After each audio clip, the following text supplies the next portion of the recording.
Kenalkan, nama saya Kadek Wijaya, NIM 2027040. Di sini saya akan menjelaskan tentang sel. Pengertian struktur dan fungsi komponen sel dalam jaringan. 1. Pengertian sel. Sel berasal dari kata Latin celnae yang berarti ruangan kecil. Ukuran sel bermacam-macam dan bentuk sel juga bermacam-macam. Meskipun ukuran sel sangat kecil, strukturnya sangat rumit dan masing-masing bagian sel memiliki fungsi khusus. Misalnya, mitokondria yang terdapat di dalam sel berfungsi sebagai penghasil energi, sedangkan lisosom berfungsi sebagai pencerna. Sel merupakan unit terkecil dari makhluk hidup yang dapat melaksanakan kehidupan. Sel disebut sebagai unit terkecil karena sudah tidak bisa dibagi-bagi lagi menjadi bagian lebih kecil yang berdiri sendiri. Sel dapat melakukan proses kehidupan seperti melakukan respirasi, perubahan, penyusunan, reproduksi melalui pembelahan sel, dan terhadap rangsangan. Sel disebut satuan struktural makhluk hidup. Sel juga disebut sebagai satuan fungsional makhluk hidup. Perkembangbiakan dilakukan melalui pembelahan sel, dan pembelahan sel dilakukan baik oleh organisme bersel satu mengadakan pembelahan secara langsung, sedangkan sel-sel pada organisme bersel banyak mengalami pembelahan secara mitosis.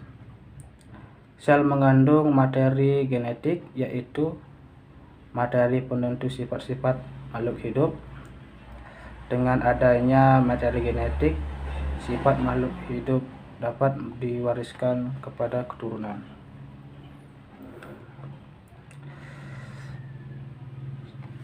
1.1 Struktur sel. Struktur sel dibagi menjadi struktur sel prokaryotik, eukaryotik. 1.1 Struktur sel prokaryotik. Semua sel prokaryotik mempunyai membran plasma nukleoid atau berupa DNA dan RNA, dan sitoplasma yang mengandung ribosom. Sel prokaryotik tidak memiliki membran inti. Karena tidak mempunyai membran inti, maka bahan inti yang berada di dalam sel mengadakan kontak langsung dengan protoplasma. Ciri lain dari sel prokaryotik adalah tidak memiliki sistem endomembran atau membran dalam seperti retikulum, endoplasma, dan kompleks Golgi. Selain itu, sel prokaryotik juga tidak memiliki mitokondria dan kloroplas, namun mempunyai struktur yang berfungsi sama, yaitu mososom dan kromatofor. Adapun sel prokaryotik meliputi sebagian berikut.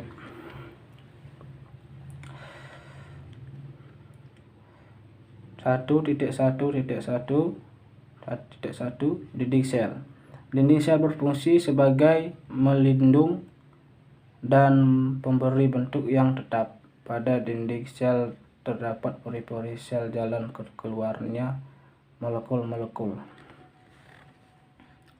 1.1.1.2 Membran plasma.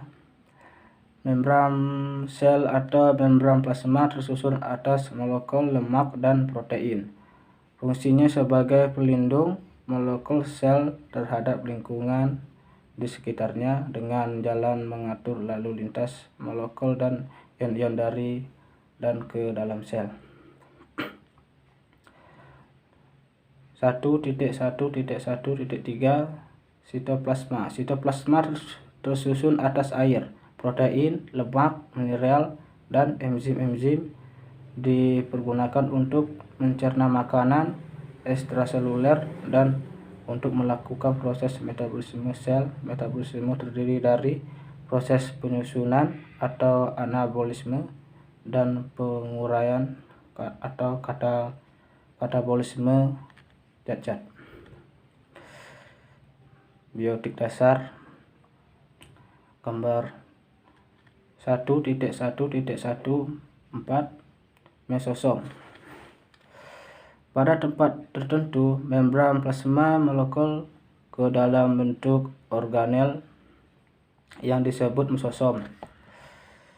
Mesosom berfungsi sebagai penghasil energi. Biasanya mesosom terletak di dekat dinding sel yang baru berbentuk pada saat pembelian biner sel bakteri. Pada membran mesosom terdapat enzim-enzim pernapasan yang berperan dalam reaksi-reaksi oksidasi untuk menghasilkan energi. Lanjut. Biomedik dasar. 1.1.15 Ribosom. Ribosom merupakan organel tempat berlangsungnya sintesis protein. 1.1.16 DNA. Asam deoksiribonukleit atau reaksi ribodiskis acid disingkat DNA merupakan persenyawaan yang tersusun atas gula deoksiribosa, fosfat, dan basa-basa nitrogen. DNA berfungsi sebagai membawa informasi genetik, yakni sifat-sifat yang harus diwariskan kepada keturunannya.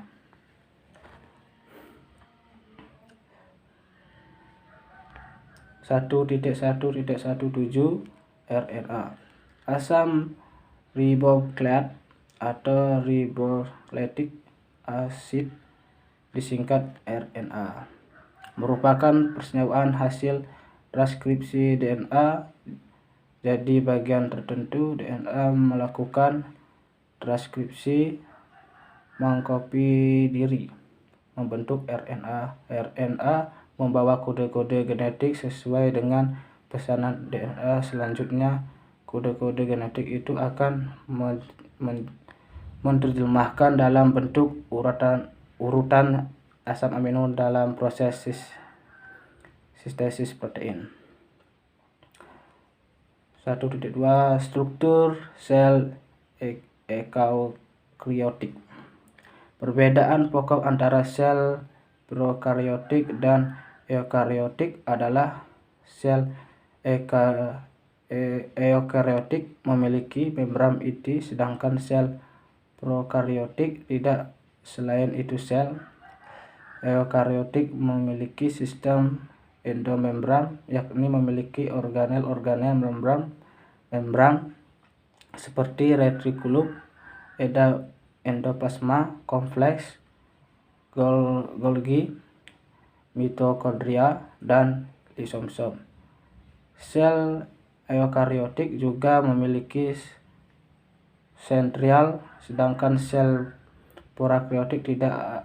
Adapun sel eukariota meliputi sebagian berikut. Lanjut. 1.2.1 Membran plasma. Membran plasma membatasi sel dengan lingkungan luar, bersifat semi atau sensitif, mempermeabel, berfungsi mengatur pemasukan dan pengeluaran zat ke dalam dan keluar sel dengan cara berdifusi, osmosis, dan transport aktif. Membran plasma disusun oleh fosfolipid, protein, dan kolesterol. 1.1.1.2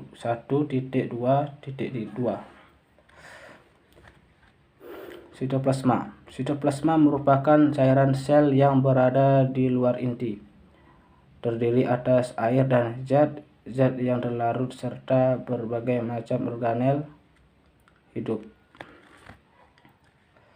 Lanjut. 1.2.3 Nukleus. Inti sel atau nukleus merupakan organel terbesar yang berada di dalam sel. Nukleus berdiameter 10 km. Nukleus biasanya terletak di tengah sel dan berbentuk bulat dan oval. 1.2.4 Sentriol. Sentriol merupakan organel yang dapat dilihat ketika sel mengadakan pembelahan pada fase tertentu dalam daur hidupnya. Sentriol memiliki sel atau flagella. Sentriolnya dijumpai pada sel hewan, sedangkan pada sel tumbuhan tidak. 1.2.5 Retikulum endoplasma. Retikulum berasal dari kata retikular yang berarti anyaman benang atau jala karena letaknya memusat pada bagian dalam sitoplasma atau endoplasma, maka disebut sebagai retikulum endoplasma, disingkat RE. RE hanya dijumpai di dalam sel eukariotik baik hewan maupun tumbuhan. Ribosom. Ribosom susun atas RNA ribosom atau RNA R dan protein ribosom tidak memiliki membran. 1.2.7 Kompleks gigi. Kompleks gigi sering disebut Golgi saja pada sel tumbuh. Kompleks gigi disebut kilosom. Organel ini terletak di antara RE dan membran plasma. Lisosom. Lisosom atau liaison pencernaan soma tubuh merupakan membran berbentuk kantong terkecil dari seri enzim hidrolitik yang disebut lisosit. Enzim ini berfungsi dalam pencernaan intrasel, yaitu mencerna zat-zat yang masuk dalam sel. 1.2.9 Badan mikro. Badan mikro disebut karena ukurannya yang kecil, hanya bergaris tengah 0,3 sampai 1,5 mikrometer. Badan mikro terdiri atas peroxisom dan glosom. Mitokondria. 1.2.10 Mitokondria. Mitokondria merupakan penghasil energi atau ATP karena berfungsi untuk replikasi. Secara umum dapat dikatakan bahwa mitokondria berbentuk butiran atau benang. Mitokondria mempunyai sifat plastik, artinya bentuknya mudah berubah. Ukurannya seperti bakteri dengan diameter 0,51 mikrometer dan panjang 3-10 mikrometer. Lanjut. 1.2.11 Microtubulus dan microfilament.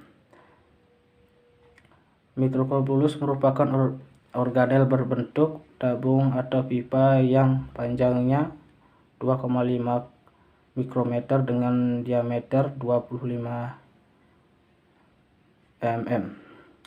Tabung-tabung terkecil itu tersusun atas protein yang terkenal sebagai tubulin. Selain itu, microtubulus yang juga berperan dalam gerakan sel adalah mikrofilament. Organel ini berbentuk benang-benang halus tipis yang memanjang. Mikrofilament tersusun atas dua macam protein, yaitu aktin dan miosin. Mikrofilament banyak terdapat pada sel-sel otot dan juga berbentuk rangka dalam. Pada sel-sel diameter mikrofilament hanya 5 mm. 2.1 Teori tentang sel. Pada awalnya, sel digambarkan pada tahun 1665 oleh seorang ilmuwan Inggris, Robert Hawking, yang telah meneliti irisan tipis gabung melalui mikroskop. yang direncanakan sendiri. Kata sel berasal dari kata bahasa Latin cellula yang berarti rongga atau ruangan. Pada tahun 1835, sebelum teori sel menjadi lengkap, Jean Evarletus Poukrineau merupakan pengamatan terhadap grunal pada tanaman melalui mikroskop. Teori sel kemudian dikembangkan pada tahun 1839 oleh Matthias Jakob Selidian dan Theodor Schwann yang mengatakan bahwa sama makhluk hidup atau organisme tersusun dari suatu sel tunggal yang disebut uniseluler. Ruben Herberger, Inggris, 1665, meneliti syarat rebus di bawah mikroskop. Hasil pengamatannya ditemukan rongga-rongga yang disebut sel atau cellula. B. Hasten 1880 menyatakan bahwa sel tidak hanya berarti sitos atau tempat yang berongga, tetapi juga berarti sisa kantong yang berisi. C. Felix Dujardin, Prancis, 1835, meneliti beberapa jenis sel hidup dan menemukan isi dalam rongga sel tersebut yang menyusunnya disebut sarkode. D. Jonas Purkinje, tahun 1787 sampai 1869, mengadakan perubahan nama sarkode menjadi protoplasma. E. Matthias Selidian atau ahli botan dan Theodor Schwann, ahli Jaula, tahun 1838, menemukan adanya kesamaan yang berada pada struktur tubuh dan hewan. Mereka mengajukan konsep bahwa makhluk hidup terdiri atas sel. Konsep yang diajukan tersebut menunjukkan bahwa sel merupakan suatu struktur makhluk hidup. F. Robert Brock atau Scotlandia, 1831, menemukan benda kecil yang melayang-layang pada protoplasma, yaitu inti nukleus. G. Max Schiff, 1825 sampai 1878, ahli anatomi, menyatakan sel merupakan kesatuan fungsional makhluk hidup. H. Rudolf Virchow, 1858, menyatakan bahwa setiap sel berasal dari sel sebelumnya atau omnis causa kalu. Struktur fungsi jaringan. 2.2.1 Pengertian jaringan. Jaringan adalah penggabungan beberapa banyak sel yang memiliki fungsi yang sama dan satu ikatan.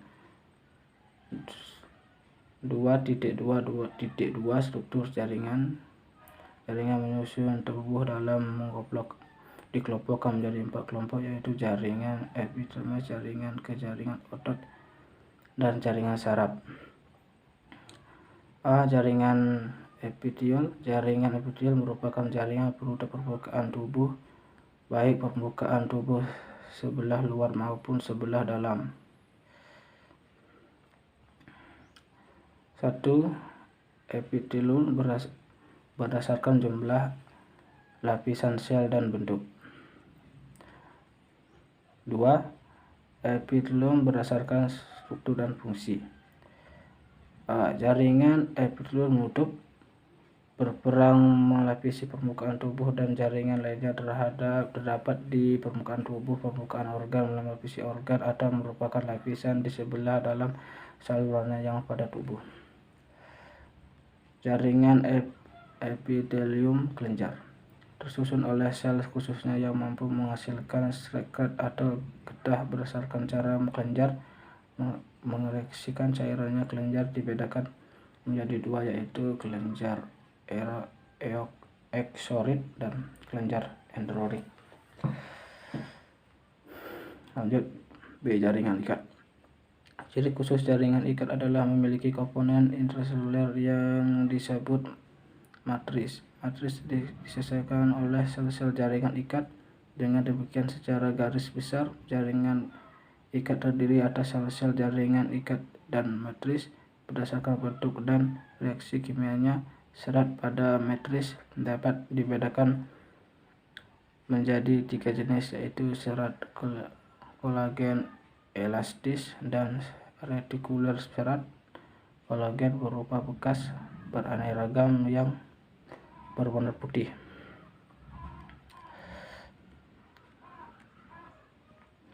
Jaringan ikat longgar. Susunan seratnya longgar dan memiliki banyak substansi dasar. Fungsinya adalah lain membentuk organ dalam, misalnya sumsum tulang dan hati, menyongkong, mengelilingi, dan menghubungkan elemen dari seluruh jaringan lain, misalnya menyambungkan serat otot, meletakkan jaringan otot kulit. Lanjut.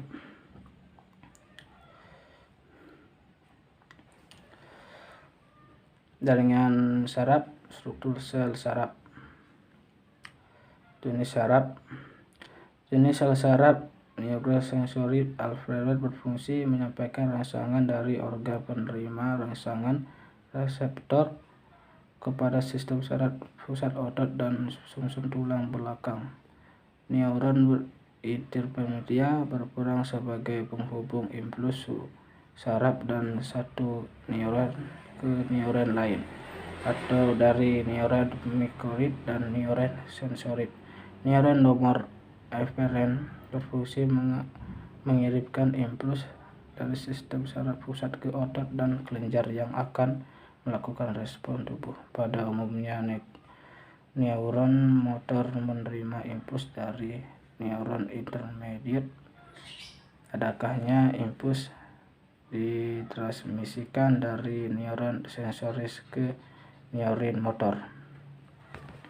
Sekian dan terima kasih. Selamat sore.